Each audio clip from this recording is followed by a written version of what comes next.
15 laborers complete A work in 10 days working 6 hours per day.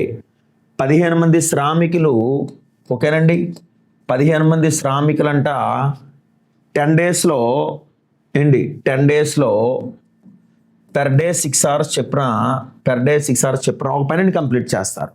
వాడు ఏమైనా expect చేశాడంటే if 18 men 18 మంది శ్రామికులు are employed to that work and the work is to be completed it in 5 days, 5 రోజుల్లో complete చేయాలి ఏంటి, ఓకేనా. Per day ఎన్ని అవర్స్ కష్టపడాలని అడిగాడండి, రైట్ అండి.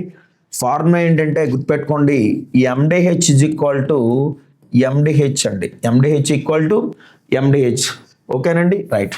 సో చూసుకుంటే ఎండిహెచ్ అని ఎందుకు రాసామంటే ఏదైనా వర్క్ కావాలంటే స్ట్రెంగ్త్తో పాటు టైం అనేది ఇంపార్టెంట్ అండి, రైట్ అండి.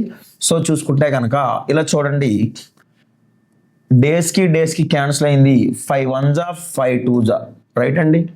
6 1s 6 3s, 3 1s 3 5s, 5 2s ఏమవుతుందంటే 10 అవుతుందండి. ఏమవుతుందండి ఇక్కడ 10 అవుతుందండి. అంటే మనకి ఎన్ని అవర్స్ అయితే కనుక నీడ్ అనేది అంటే 10 hours నీడ్ అండి. ఎన్ని అవర్స్ నీడ్ అండి ఇక్కడ 10 hours నీడ్ అండి.